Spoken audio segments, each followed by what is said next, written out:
Audio Jungle.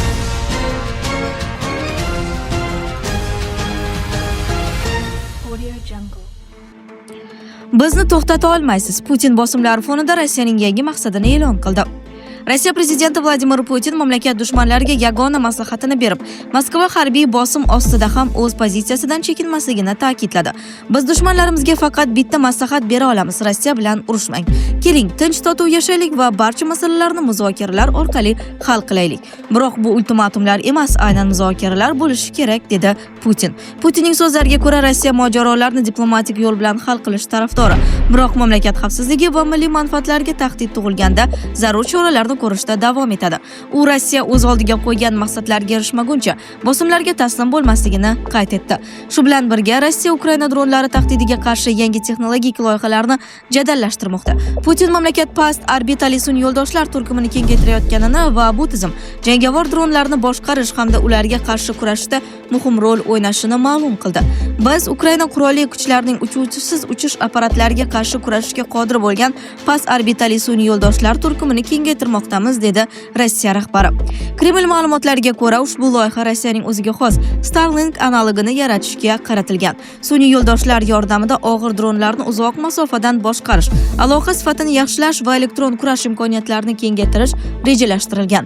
Rossiyaning Roswend nomli yangi sun'iy yo'ldosh tarmog'i bosqichma-bosqich orbitaga chiqarilmoqda. Bu bayonotlar Ukraina tomonidan Rossiya hududining ichkarisidagi harbiy obyektlar va infratuzilmalarga dron hujumlari kuchaygan bir paytda yangradi. Moskva bunday hujumlarga javoban havo mudofaasi va kosmik kuzatuv tizimlarini sezilarli darajada kuchaytirishni rejalashtirmoqda. Kuchsiz Eron haqidagi afsona tugadi. Eron TIV rahbari urush natijalari bo'yicha keskin bayonot berdi. Eron tashqi ishlar vaziri Abbos Aroqchi mamlakat og'ir urushdan g'olib sifatida chiqqanini va Eron strategik jihatdan g'alabaga erishganini ma'lum qildi. Bu haqda IRIB nashriga bergan intervyusida so'z ochdi. Uning so'zlariga ko'ra, urushni yakunlash bo'yicha kelishuvga erishish uchun eng maqbul vaqt bu maydonda ustunlikka ega bo'lib, g'alaba qozongan payt hisoblanadi. Men shior aytmoqchi emasman. Biz haqiqatan ham bu maydonda g'alaba qozondik. Eron ushbu murakkab maydonda haqiqatan ham g'olib bo'ldi.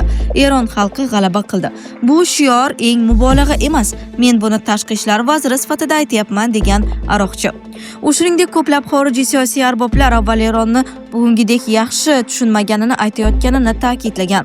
Eron bu urushdan yanada kuchli bo'lib chiqdi. Kuchsiz Eron haqidagi tasavvurlar butunlay yo'qqa chiqdi. Sizlar aql bovar qilmas ishni amalga oshirdingiz. Bu shior emas. Bu men xorijiy amaldorlardan shaxsan eshitgan so'zlar, degan Eron TIV rahbari. Eslatib o'tamiz, avvalroq Eron va AQSh o'rtasidagi 14 banddan iborat anglashuv memorandumi loyihasining yangi tafsilotlari e'lon qilingan edi. Urushni to'xtatish uchun tarixiy imkoniyat paydo bo'ldi. Lukashenko kutilmagan bayonot berdi. Belarus rahbari Aleksandr Lukashenko Rossiya-Ukraina urushi va Yaqin Sharqdagi vaziyat bo'yicha navbatdagi bayonot bilan chiqdi. Unga ko'ra, hozirgi paytda mojarolarni to'xtatish uchun avvalgidan ko'ra ko'proq imkoniyat mavjud. Lukashenko Belarus davlat ovlariga bergan intervyusida shunday dedi: Bizda ushbu urushlarni to'xtatish uchun har qachongidan ham ko'proq imkoniyat bor. Hammasi sanoqli insonlarning xohish istagiga bog'liq.